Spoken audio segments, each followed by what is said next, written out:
对照先天大道简介一和为先天大道二道与我有什么关系？三求道是求什么？四求道对我有什么好处？五具备什么条件才可以求道？六求道对我的生活有什么影响？七道的宝贵有什么印证？一和为先天大道，先天大道又简称道。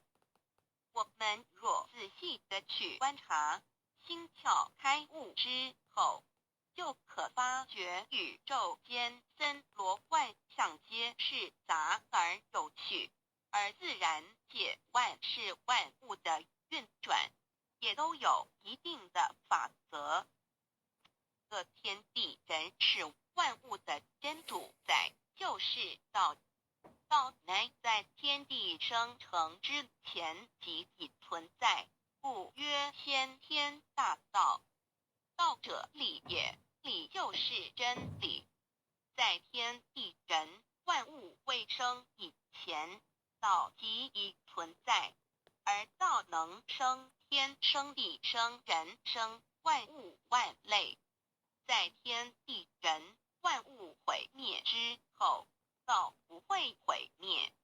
道因为无去无来，不生不灭，乃代表着宇宙间亘古不变的真理。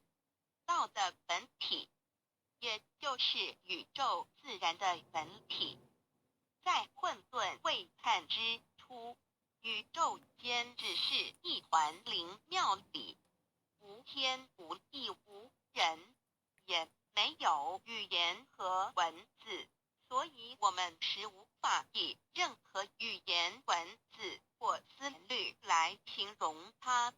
故大道无名强名曰道，我们也是勉强用到这个名词来代表它。在天地万物生成之后，道又能贯穿于宇宙万事万物之中，使一切的自然现象均能呈现和谐有条不紊的运转。这就是道的妙用。道大理为，我们虽然无时无刻离不开道的本体和妙用，却又很不容易去认识它。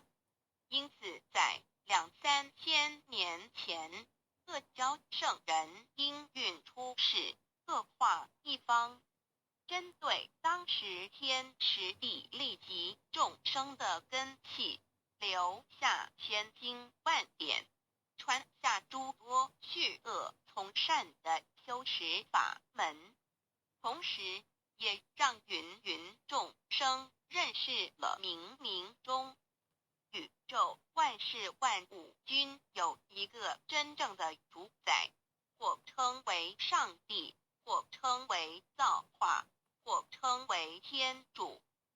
我们称其为道或无生老，均是一名而同义。我们对道